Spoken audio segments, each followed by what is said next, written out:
हर साल अश्विन मास में कृष्ण पक्ष की सप्तमी व्रता अष्टमी तिथि पर जितिया व्रत रखा जाता है। इसे जीवित पुत्र का व्रत के नाम से भी जाना जाता है। भविष्य पुराण में बताया गया है कि इस कठिन व्रत को करने से संतान की आयु लंबी होती है और जिनके संतान नहीं है उन्हें संतान सुख प्राप्त होता है। और इसमें भगवान जी मूत वाहन की पूजा की जाती है। जीवित पुत्र का व्रत सप्तमी वृद्धाष्टमी से शुरू होकर अगले दिन नवमी तिथि में समाप्त होती है और इसी दिन व्रत का पारण किया जाता है। यही कारण है कि इस व्रत को बेहद कठिन माना जाता है। अश्विन मास में कृष्ण पक्ष की सप्तमी तिथि पर जितिया का नहाय खाए होता है। इस साल यह 13 सितंबर शनिवार के दिन पड़ रही है। वहीं अष्टमी तिथि 14 सितंबर रविवार के दिन सुबह 8:50 पर लग रही है। ऐसे में 13 सितंबर के दिन ही नहाए खाए रहेगा।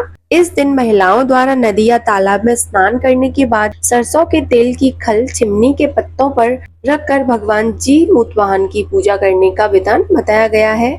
विधि विधान से पूजा करने के बाद महिलाएं तेल को अपनी संतान के सिर पर आशीर्वाद के रूप में भी लगाती हैं। 14 सितंबर रविवार के दिन सूर्योदय से पहले ब्रह्म मुहूर्त में जितिया ओठगन रहेगा। इसमें व्रत रखने वाली विवाहित महिलाएं चूड़ा दही समेत कई प्रकार का भोजन करती हैं। इसके बाद अपने शरीर को दरवाजे से टिकाकर पानी ग्रहण करती हैं। मान्यता है कि ऐसा करने से भाइयों की आयु लंबी होती है और ओठगन के बाद महिलाओं का निर्जला व्रत शुरू हो जाता है। इस बार जितिया का निर्जला व्रत 14 सितंबर रविवार के दिन रखा जाएगा। बता दें कि अश्विन मास के कृष्ण पक्ष की सप्तमी वृद्धाष्टमी तिथि पर यह व्रत रखा जाता है, जो इस साल 14 सितंबर के दिन सुबह 8:50 से शुरू हो जाएगी। ऐसे में 14 तारीख को सुबह से ही जितिया व्रत की शुरुआत हो जाएगी। इसके बाद अष्टमी तिथि का समापन अगले दिन यानी कि 15 सितंबर सोमवार के दिन होगा और इसी के साथ जितिया व्रत समाप्त हो जाएगा। 14 सितंबर शनिवार को पूरे दिन निर्जला व्रत रखा जाएगा।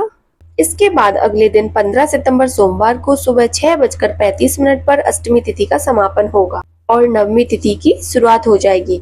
इसी समय पर व्रती महिलाएं दातुन करके स्नान आदि कर सकती हैं और फिर पूजा करने के बाद अन्न जल ग्रहण कर सकती हैं। तो ये थी आज की जानकारी। उम्मीद है आपको वीडियो पसंद आई होगी। अगर आपको वीडियो अच्छी लगी हो तो वीडियो को लाइक करें।